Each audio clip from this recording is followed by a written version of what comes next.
बात सिर्फ बुढ़िया माई की पेटी में आप डालेंगे नहीं डालेंगे चलेगा, मगर जनपद गाजीपुर नहीं पूर्वांचल के दिव्यांगों के लिए हम नहीं करेंगे तो नहीं चलेगा।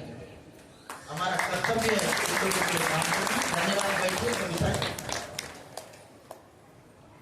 तो बहुत सारी बातें हमारे पत्रकारों को आपने देखा चुपचाप आते हैं। ये जनपद गाजीपुर का पत्रकार न जाने मुझे क्यों मोहब्बत करता है, ये मैं दिल की गहराई से कहता हूं। चुपचाप आएंगे, आजू बाजू से फोटो खींचेंगे, निकल जाएंगे। अगले दिन मुझे अखबार में मेरी शक्ल मिलती है। एक बार एक पत्रकार नाराज हो गए थे, तो फोटो तो मेरी छपी थी मगर पांव ऊपर और सर नीचे छपे।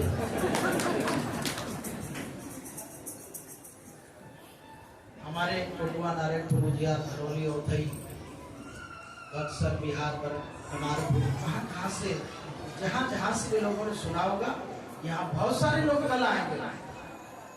अखिलेश बाबू बरौली हम क्या भी दही बड़ा हाड़ी में रखे गाल बात बहुत अच्छा लगा। मैं सिर्फ आज इतना ही कहना चाहूंगा, हृदय में भाव तो बहुत ज्यादा भरा हुआ है, बस इतना ही कहना चाहता हूं। हमारे पुरुषोत्तम भगवान श्री राम के जन्मदाता पिता चक्रवर्ती सम्राट राजा दशरथ वो ताकत थे, उनसे उनके कोषाध्यक्ष ने कहा कि राजन हमारे कोष में धन समाप्त हो गया। चक्रवर्ती सम्राट राजा दशरथ ने ये चिंता व्यक्त नहीं की कि धन कहां से आए।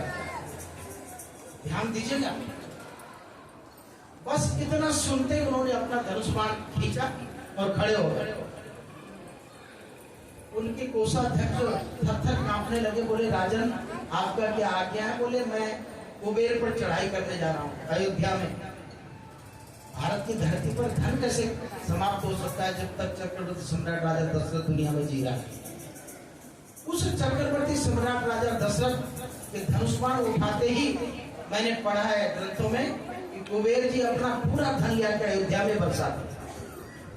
जिनसे धन कुबेर भी थर्राते थे, ऐसे चक्रवर्ती सम्राट राजा दशरथ को जब संतान नहीं हो रही थी, बाल पकने लगे, गादी तनय मन चिंता व्यापी तुलसीदास जी लिखते हैं, तो उन्होंने धनुष बाण नहीं उठाए।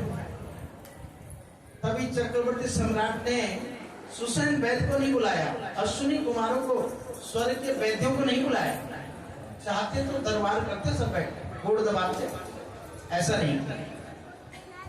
उन्होंने क्या किया, सीधे गुरु वशिष्ठ के दरबार में जाकर अपना माथा टेक दिया। यानी चक्रवर्ती सम्राट को भी जब कुछ हल नहीं निकलता था, तब वह हल वह समाधान गुरुजनों के दरबार में निकलता था।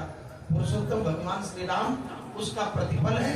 गुरुजनों का वरदान जब सदग्रस्तों के जीवन में होता है, तब वहां कंस जैसा बेटा नहीं, रावण जैसा बेटा नहीं, राम जैसा बेटा, भरत जैसा बेटा। और फिर यह नहीं कि पिताजी गुरु के भक्त हुए तो बेटा कहीं और हुआ।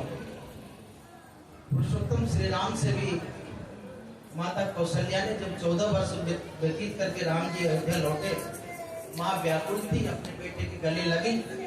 जब राम की नंगी पीठ पर माँ के नंगे हाथ पड़े, तब हाय राम माँ के जबान से निकला।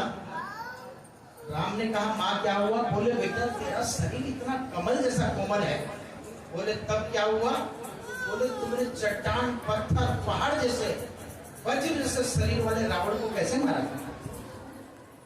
राम जी मुस्कुरा करके अपना मुंह ऐसा ऐसा करके कह सकते थे कि ये मेरे भुजबल का प्रताप। वो ये कह सकते थे कि चक्रवर्ती सम्राट राजा दशरथ का बेटा हूं इसलिए मैंने मार गिराया। ध्यान रखिएगा, इस सत्संग में आपको क्या मिला उसे गठिया लिखिए। मैंने कहा मधुमक्खी एक फूल से पराग लेकर मधु संचय नहीं करती, वो बहुत सारे फूलों पर बैठती है और वहां से थोड़ा थोड़ा पराग इकट्ठा करके वो इतना सा शहद बनाती है, खुद भी खाती है और दुनिया के लोग भी आनंद लेते हैं। पुरुषोत्तम श्री राम ने ऐसा नहीं कहा, उन्होंने कहा गुरु वशिष्ठ कुल पूज्य हमारे कृपा दनुज रण मारे। माँ, ये मेरे भुजबल का प्रताप नहीं, मेरे कुलगुरु हैं वशिष्ठ जी, ये उनकी महिमा है माँ, उनका आशीर्वाद है। रावण ऐसा लगा ना जैसे गाजर मूली लगा हो। जब मैंने अपना अस्त्र का प्रयोग किया तो गाजर मूली की तरह सलाद करके लंका को विध्वंस करके मैंने वहां विभीषण को रास्ते रख करके घर चला। मैं आप सबसे अनुरोध करना चाहूंगा, आज तो मैं आशीर्वाद मांगता हूँ आपसे, आप दिल से दीजिएगा, बोलिए अपने मुंह से आशीर्वाद। देखिए इसमें कंजूसी। एक जगह हम गांव में गए, गुरुजी के स्वागत में पूरा गांव खड़ा रहा, इतना फूलमाला चढ़ गई कि हम दबा गए, हमें लुढ़क भी गए। देखिए उतना फूलमाला की जरूरत नहीं, बस एक बार दिल पर हाथ रख के कह दीजिए कि बाबा जी आशीर्वाद। बहुत बहुत धन्यवाद। तो मैं अपने संदर्भ में एक शब्द कहकर विराम लूंगा, क्योंकि अतिक्रमण करना मेरे लिए भी उचित नहीं है। और अब आप कहीं जाइएगा मत, मैं अपने स्वयं सेवक बंधुओं से, जो हमारे बच्चे रात से ही लगे हुए, जगह जगह से गांव है युवा जो ये सोच रहे हो कि हम स्वयं सेवक नहीं है, उन युवाओं से भी मुझे कहना है, अगर आप मुझसे जुड़े हैं तो देखिए कितनी माताएं और हमारे महाविद्यालय की बहनें आके बैठी हैं, कितने सम्मानित वर्ग बाबू केडी सिंह जी ने। मैं इतने लोगों से इसलिए बुलवाता हूं, जब बच्चा साल भर तक पढ़ाई पढ़ता है तो यूनिवर्सिटी या डिग्री कॉलेज या प्राचार्य प्रिंसिपल उनको परीक्षा देकर के डिग्री देते, मोहर लगाते। मेरा 26 साल इस गद्दी पर गुजरा, मैं आज के दिन इन लोगों से बुलवा करके कि मैं पास हूं कि फेल हूं, तो माता जी जैसे बुजुर्गों ने, केडी सिंह जैसे सम्मानित लोगों ने मोहर लगाकर मुझे आज डिग्री दे दी कि तो बहुत बढ़िया बाबा जी हुआ। आज तो मैं भी ग्रहण करना चाहता हूँ, आप ये मत सोचिएगा कि मैं केवल उपदेश करता हूँ, उपदेश घाट से करूंगा पर सुनूंगा नहीं। श्रवणम कीर्तनम विष्णु स्मरणम पाद सेवनम, बिना सुने कहेगा कहां से, आदमी करेगा कहां से? इसलिए सुनने की क्षमता होनी चाहिए। आप सब में वो क्षमता मैं देखता हूँ, इसलिए आपका आज धन्यवाद करता हूँ। मैं स्वयं सेवक बंधुओं से कह रहा था, जो मेरे से जुड़े हुए युवा है, स्वेच्छया, स्वयं सेवक का मतलब होता है कोई कहे ना, सोम सोम चरित्रम शिक्षेरन पृथ्व्याम सर्वमानव, अपने से उठ करके संग बना करके प्यार से आई हुई माँ बहनों को, अपने सम्मानित इन बुजुर्गों को, ऐसे ऐसे लोग नीचे बैठाया हूं कि जो हमसे ऊंची कुर्सी पर बैठते हैं, मुझे मालूम। मगर मैं आप सबको धन्यवाद करना चाहूंगा कि आपने कष्ट करके हमें सुना, हमारे मंच को सुना, मुझे आशीर्वाद दिया। अब मैं यही कहना चाहूंगा कि आज चांद पर वैज्ञानिकों का चंद्रयान 3 पहुंचा, चंद्रयान 1, चंद्रयान 2 सब गया, और हम पूरे न्यूज में पढ़ते हैं कि भारत का वैज्ञानिक चांद पर पहुंच गया। वहां पहुंचने के बाद जो चमक यहाँ से दिखती थी, वहां कुछ नहीं दिखा। जो हम लोग यहाँ से छन्नी से और क्या क्या से देखते हैं, वो चमक यहाँ से दिखती है, वहां जाके कुछ दिखा क्या? मिट्टी का ढेला मिला। मैं भी आपसे बस यही कहकर बात विराम करूंगा, जो आप सब मेरी चमक देख रहे हैं ना इधर, बहुत सारे लोग कहते हैं कि बाबा जी तो बड़ा, 2-4 लोगों को मैंने सुना जब यहाँ संघ प्रमुख भागवत जी आए हुए थे, ऐसा महापुरुष जो विश्व का प्रसिद्ध महामानव है, हमारे संघ के संत भी बैठे हुए हैं, इनका भी आशीर्वाद ही चाहता हूँ। तब काफी फोर्स पुलिस बल यहाँ लग गया, क्योंकि हीरा है तो हीरा, उसकी सुरक्षा भी करना जरूरी है।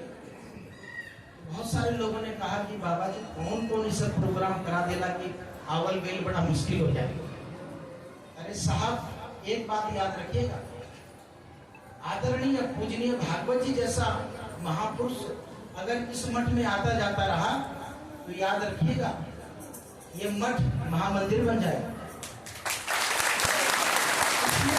आप देख रहे हैं ये सब ऐसे ही महापुरुषों के आशीर्वाद से होता जा रहा है। आपको मौका मिलेगा थोड़ा गुरु दरबार मेरा जहाँ भूमि धरा आप कहा करते थे बगीचे में, जहाँ पर गुरुजन अपने निवर्तमान जीवन को व्यतीत करते थे, थोड़ा उधर भी जाइए। ऐसे ही महापुरुषों के आने जाने से ये सब होने वाला है और आगे और अच्छा होने वाला है। बस आप केवल हाँ में हाँ भरिएगा। मैं जाने के पहले आपको विश्वास दिला के जाता हूँ, 10 साल पहले मैंने कहा था कि मठ को स्वर्ग बना दूंगा। मैं आपको विश्वास दिलाता हूँ, जाना तो मैं सवेरे ही चाहता हूँ। मैं इन सब बच्चों की तरफ देखता हूँ। 1 मिनट सुनिएगा और मैं आपसे क्षमा चाहता हूँ। जाओ खड़े हो।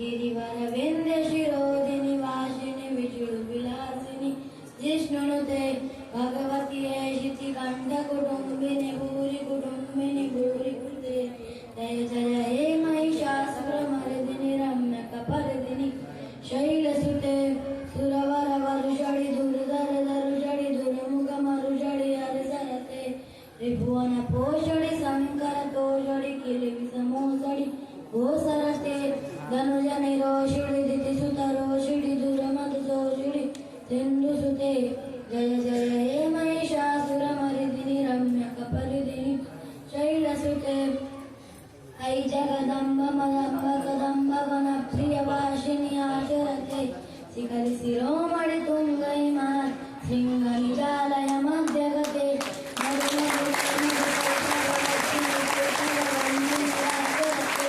जय जय हे महिषासुरमर्दिनि रम्य कपर्दिनि शैलसुते ऐषतखण्ड विखण्डित रुण्ड विखण्डित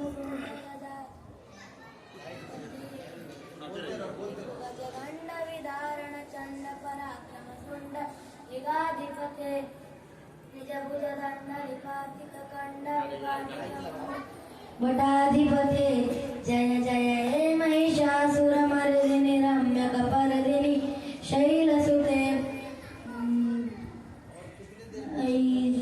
ऐरणदुरं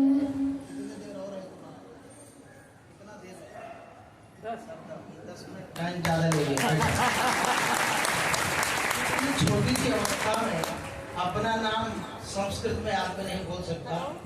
इन्होंने पूरा देवी माँ का स्तोत्र कंठस्थ किया है, बहुत सारे मंत्र, वेद मंत्र, स्वस्ति वाचन सब तैयार किया। मैं ऐसे कई बच्चों को तैयार करता हूँ, आपको मालूम नहीं होता। और किस दिन किसको बैठा दूंगा ये भी आपको मालूम नहीं चलता, क्योंकि हम भी निवर्तमान होने की बड़ी प्रबल इच्छा लेके बैठे हुए। 25 वर्षों तक मैंने लगातार काम किया, संघर्ष किया। मैं आपसे आखिरी में कहना चाह रहा था, चांद पर वैज्ञानिक गए तो चमक खत्म, फिर उन्हें पता चला कि पृथ्वी से वो चमक कहाँ से दिखती थी। तब उनको अंदाजा लगा कि सूरज की रोशनी चांद पर और चांद की रोशनी धरती पर पड़ती है। तब पता चलता है कि यह रोशनी चांद की नहीं बल्कि सूरज की। उसी प्रकार से जो लोग मेरे संदर्भ में कहते हैं कि ये बड़ा चमक रहा है, मैं आपसे विनम्रता से बात कह देना चाहता हूँ, ये चमक भवानी नंदन की नहीं, ये चमक सिद्धपीठ की है। और ये चमक मेरे गुरु महाराज लोगों की। जैसे सूरज की चमक से चांद चांदनी बिखेरता है, उसी प्रकार से अपने गुरुजनों के आशीर्वाद से मैं भी आप सबके बीच में चमकने की कोशिश करता हूँ। मैं उन गुरुजनों के चरणों में, सिद्धिदात्री और यहाँ के सभी देवी देवताओं के चरणों में, संत महात्माओं के चरणों में शीश झुकाता हूँ। आप सब पधारे हुए सभी धर्मप्राण जनता जनार्दन के हृदय में बैठे हुए आत्मा रूपी परमात्मा को सर झुकाकर प्रणाम करता हूँ, आशीर्वाद की अपेक्षा करता हूँ। और इसी तरीके से आप अपना स्नेह बनाए रखेंगे। सिद्धपीठ आपसे चलेगा, सिद्धपीठ आपके आशीर्वाद से चलेगा, सिद्धपीठ आपके स्नेह से ही चलेगा। ऐसी अपेक्षा करते हुए पूरे मंच को और श्रोताओं की दीर्घा में बैठे हुए जन जन को मैं प्रणाम करते हुए विराम लेना चाहूंगा। धन्यवाद। साथ ही साथ धन्यवाद ज्ञापन हमारे प्रमुख जी करेंगे। और उसके पहले मैं चाहता हूँ, अभी संगीतकार लोग भी बैठे हैं, मैं समझता हूँ इनका भी धीरे धीरे मंद स्वर में चलता रहेगा। इतना जोर से मत चलाइएगा कि हम पूछ ना पाए कि दही बाड़ा मिलल की ना। देखिए आप हंस रहे होंगे कि बाबा जी दही बाड़ा ना खेले उनका। मैं क्या करता हूँ, मैं 2 महीने से दही इकट्ठा करता हूँ और मेरे मन में ये रहता है कि आप जब प्रसाद ग्रहण करेंगे तो मैं दही आपको दूंगा। तो ये संगीत का स्वर भी गूंजेगा, पर इसके पहले मेरे महाविद्यालय की छात्राएं यहाँ बैठी हुई हैं। जैसे आपने इस नादान बच्चे के मुख से कठिन श्लोकों का उच्चारण सुना, तो मास्टर डिग्री करने वाली हमारी जो विद्यार्थी यहाँ बैठी हुई है, थोड़ा सा उनको भी सुनिएगा। ये समापन सभा गीता पाठ के साथ समाप्त होगा। मैं विद्यालय की सम्मानित अध्यापिकाओं से आग्रह करता जो अनुशासन आप अपनी छात्राओं के मध्य बनाने का प्रयास करते रहते, जो गीता का अभ्यास आप कराती हैं, उन छात्राओं को आप करिए कि वो ऊंचे स्वर में मिल करके, बहुत समय नहीं है, कम से कम 10-20 श्लोक